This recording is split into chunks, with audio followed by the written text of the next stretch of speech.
మహోన్నతుడైన దేవా, సర్వశక్తిమంతుడా, ఈ రాత్రి వేళ మీ పాదాల చెంతకు చేరుతున్నాను. మీ వాక్యము సెలవిస్తున్నట్లుగా, యెహోవా నామము బలమైన దుర్గము, నీతిమంతుడు అందులోనికి పరుగెత్తి సురక్షితముగా ఉండును అని నేను నమ్ముతున్నాను. ఈ క్షణాన మీ రెక్కల చాటున నాకు ఆశ్రయం ఇస్తున్నందుకు వందనాలు. ప్రభువా, నా చుట్టూ, నా కుటుంబం చుట్టూ, నా ఇంటి చుట్టూ మీ అగ్ని ప్రాకారమును ఉంచండి.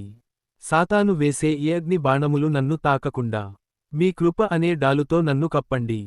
నా మార్గములన్నిటిలో నన్ను కాపాడటానికి మీ దూతలకు ఆజ్ఞాపించండి.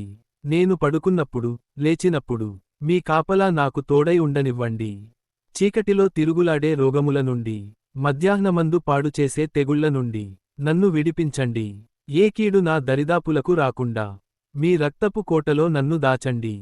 భయమును కలిగించే ప్రతి ఆలోచనను ఇప్పుడే యేసు నామములో గద్దిస్తున్నాను. మీ పరిపూర్ణమైన ప్రేమ నా హృదయములోని భయమును వెళ్ళగొట్టునుగాక. దేవా, మీరు నా పక్షాన ఉండగా నాకు విరోధి ఎవడు? మీరు నా ఆశ్రయదుర్గము, నా కోట, నేను నమ్ముకొను నా దేవుడవు. ఈ రాత్రి నేను ఎటువంటి ఆందోళన లేకుండా మీ రక్షణలో గాఢ నిద్రపోయే భాగ్యాన్ని ప్రసాదించండి. యేసు అతి పరిశుద్ధ నామములో ప్రార్థిస్తున్నాను తండ్రి. ఆమేన్. యెహోవా నిన్ను ఏ కీడును రాకుండా కాపాడును. ఆయన నీ ప్రాణమును కాపాడును.